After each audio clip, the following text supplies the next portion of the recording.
Assalamualaikum warahmatullahi wabarakatuh. Perkenalkan, nama saya Tria Maharani dari Prodi PGSD kelas A Fakultas Agama Islam dan Pendidikan Guru, Universitas Juanda. Kali ini kita akan membahas tentang lingkungan belajar yang efektif. Mari kita simak sama-sama ya. Lingkungan belajar yang efektif. Apa sih lingkungan belajar yang efektif itu? Nah, definisi lingkungan belajar yang efektif menurut Purwanto 2021. Lingkungan belajar yang efektif adalah kondisi fisik dan psikologis yang mendukung proses pembelajaran sehingga siswa dapat mencapai hasil belajar yang optimal. Lingkungan ini mencakup faktor-faktor seperti suasana kelas, interaksi guru dan siswa, fasilitas pendidikan serta dukungan sosial di sekolah.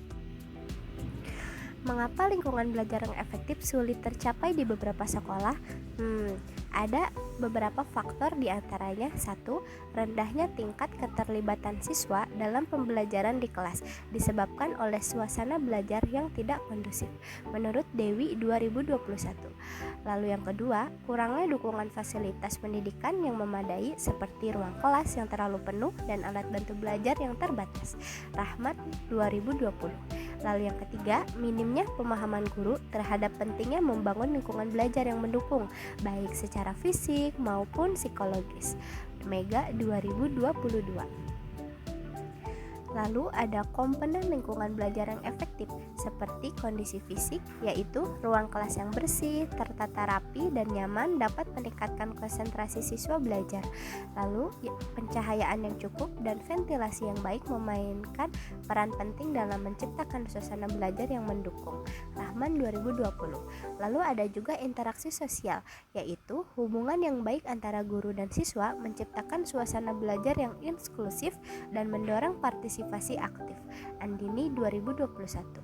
Lalu kolaborasi antara siswa dapat meningkatkan motivasi dan hasil belajar melalui pembelajaran berbasis kelompok. Adapun juga fasilitas pendidikan, yakni penggunaan teknologi seperti proyektor, komputer, atau perangkat lunak pembelajaran dapat membuat proses belajar lebih menarik dan interaktif, Mega 2022. Lalu yang kedua ada ketersediaan bahan ajar yang relevan dan berkualitas juga menjadi salah satu indikator penting lingkungan belajar yang efektif.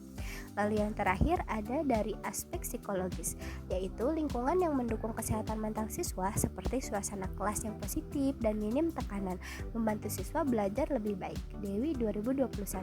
Lalu ada memberikan ruang bagi siswa untuk mengungkapkan pendapat mereka secara bebas dan meningkatkan rasa percaya diri dan keterlibatan dalam belajar.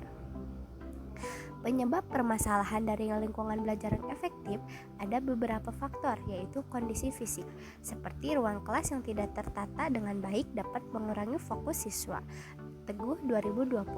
Lalu ada ventilasi udara yang buruk dan pencahayaan yang kurang dapat mempengaruhi kenyamanan siswa.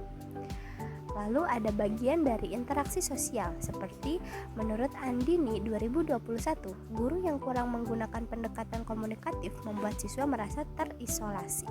Lalu ada pula siswa membutuhkan suasana belajar yang mendukung kerjasama dengan rasa saling percaya.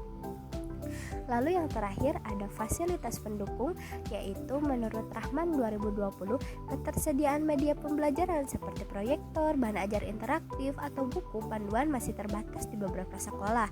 Lalu ada pula motivasi siswa yang seperti lingkungan yang tidak mendukung membuat siswa cenderung kurang termotivasi untuk berpartisipasi aktif dalam pembelajaran. Nah, ada pula solusi yang diusulkan seperti 1. Penggunaan metode pembelajaran kreatif seperti diskusi kelompok dan simulasi. Lalu yang kedua, ada pengelolaan tata ruang yang lebih kondusif seperti meja berkelompok atau area khusus untuk diskusi. Lalu yang ketiga, ada peningkatan fasilitas pendidikan melalui alokasi anggaran yang lebih baik. Dan yang terakhir, yang keempat, pelatihan bagi guru untuk membangun suasana belajar yang menyenangkan dan interaktif. Kesimpulannya, Lingkungan belajar yang efektif memiliki pengaruh yang besar terhadap keterlibatan dan motivasi siswa. Permasalahan utama yang sering dihadapi meliputi kondisi fisik ruang kelas, kurangnya interaksi sosial yang baik, keterbatasan fasilitas mendukung, serta minimnya perhatian terhadap motivasi siswa. Untuk mengatasi hal tersebut, perlu adanya kerjasama antara guru, siswa, dan pihak sekolah dalam menciptakan suasana belajar yang kondusif dan mendukung perkembangan akademik maupun psikologis siswa. Baik, sekian pembahasan dari video ini. Semoga kita semua dapat menciptakan lingkungan belajar yang efektif dan semoga pembahasan video ini dapat bermanfaat bagi kita semua. Sekian, terima kasih. Wassalamualaikum warahmatullahi wabarakatuh.